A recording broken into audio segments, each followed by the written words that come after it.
Pneumonia enzooótica, um desafio para a suinocultura. A enzooótica é uma patologia que afeta os níveis produtivos dos rebanhos e causa uma série de prejuízos.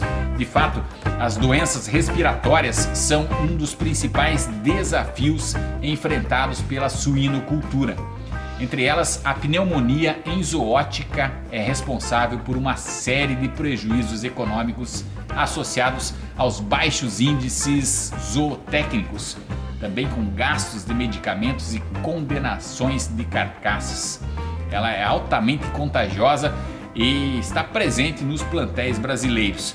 A patologia afeta o sistema respiratório dos suínos, causando alta morbidade e baixas nos desempenhos dos animais.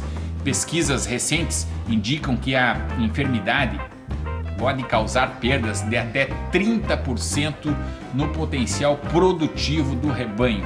Entre os sinais clínicos mais comuns para você ficar atento estão a tosse seca, a febre, a apatia, o atraso no ganho de peso e quedas no desempenho zootécnico.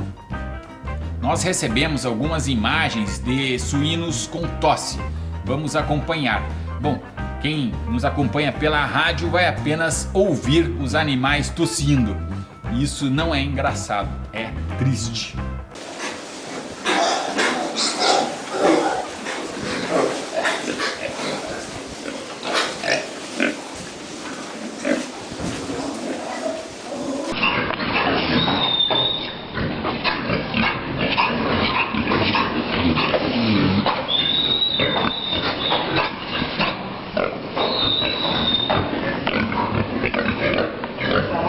De fato, usando uma analogia com as galinhas, dá pena ver os suínos tossindo desse jeito. Para resolver o problema, os cientistas têm estudado e muito. A Ceva Saúde Animal, por exemplo, desenvolveu a Riogen para solucionar o problema. O grupo de pesquisa e desenvolvimento da Ceva investigou e avaliou as cepas mais prevalentes na atualidade e cuidadosamente selecionou as amostras mais imunogênicas. Em resumo, a Ceva Saúde Animal conseguiu praticamente resolver o problema. Segundo a empresa, uma dose só do produto proporciona uma proteção robusta e efetiva aos suínos.